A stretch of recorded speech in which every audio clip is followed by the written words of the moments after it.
One of our goals when we decided to sail around the world was to be able to contribute to the people and the local environments that we are visiting. Having an environmental background and also really believing in conservation, we have been searching out different ways that we can help along the way. Right now, in the yachting community, it's really difficult for sailors and yachties such as ourselves to be able to go in and have any type of organized projects happening. So most of us will bring school supplies or sometimes medical supplies or food or gifts to villages, but nothing's really organized.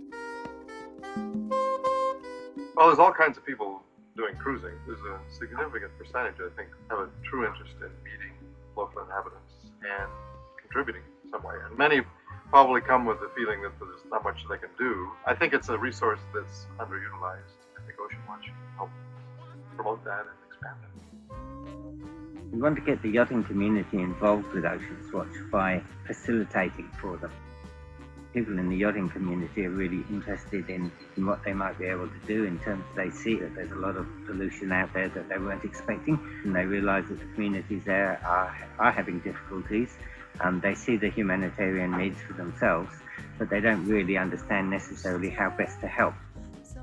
So what OceansWatch does, it facilitates this for them. It gives them something concrete that they can do. It gives them a contact point, a way to relate with other yachties who have a similar outlook on life. It gives them training. Reef Check is an international coral reef monitoring protocol. And Reef Check International's goal was to create this network of reef monitors around the world where they all counted the same thing, so that when it came to asking, how are the world's reefs, they had similar information that they could share and start to really look at the status of the reefs worldwide.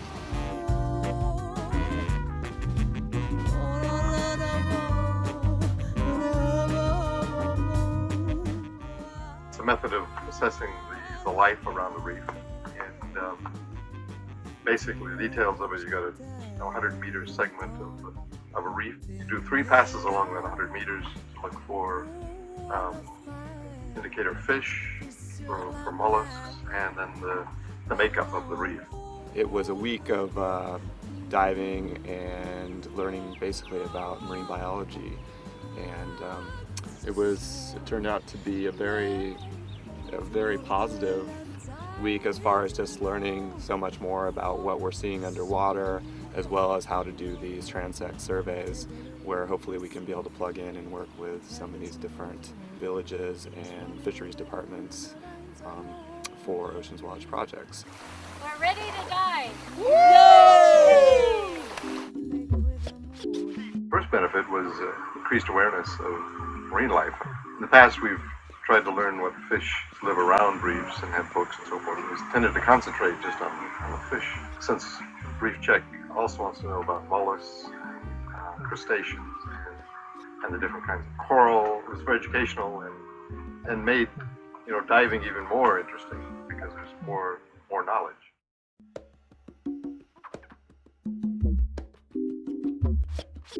The 2 core elements of OceansWatch are humanitarian aid to coastal communities in developing countries. The other one is undertaking marine conservation projects within the area of coastal communities in developing countries. Papua New Guinea is very much a developing country. We always relate to coastal communities because we're on yachts. We can't relate easily to other than coastal communities.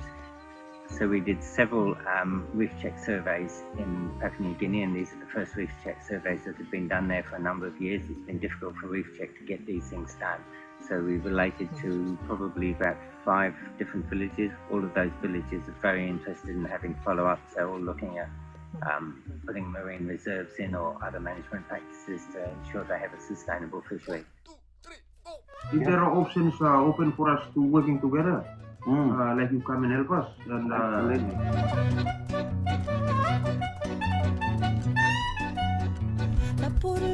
We have a local Reef Check branch in Vanuatu. Since 2004, we've trained over 200 people in Reef Check, and we have about 12 active teams in Vanuatu right now. One of our biggest challenges is actually getting out to villages to be able to train people. I think that's one of the biggest ways OceansWatch can help contribute to the project, is by providing that transport and support to get the coordinator or trainers out to the villages to train up local teams.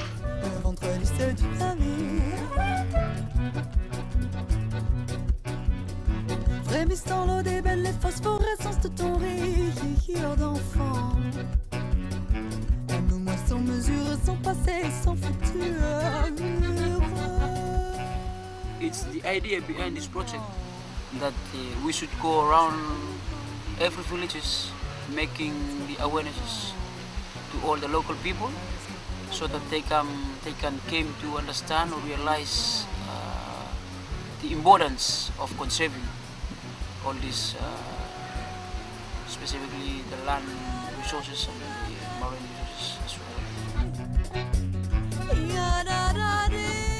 So there are 3 places where reef check data collected by OceansWatch are disseminated. The first one is at the local community level. The second one is we send our reports to the fisheries department and the local provincial governments, so that they can get this data that usually they wouldn't have because they don't have the resources to collect them. On the third level, we submit our data to ReefBase. That is an international database. They use it to monitor reefs around the world and also detect any changes in coral reef status and fish stocks. I think in most communities right now, where people are at is there's been a lot of awareness that's gone ahead about why reefs are important. People know that it's important for their livelihood. Some communities are more coastal than other communities and really rely on fish. And those communities know that that's something that they draw from to support themselves, put their children through school. In terms of it being really meaningful, it hasn't sunken in yet how important conservation is. Because there's still fish, there's still shellfish, people still can go out and get enough fish to feed their families and have some left over. In our villages we've got a chief, and unfortunately we've got 1-1 conservation committees which established in 1-1 communities. And in relation to, if for example I'm from Unaka, I wish to come and do fishing from this island, I must get permission from the chief. So after my request, if they grant my request, and then I can come and do diving or fishing, like using strings, something like that. If they say no, that's it.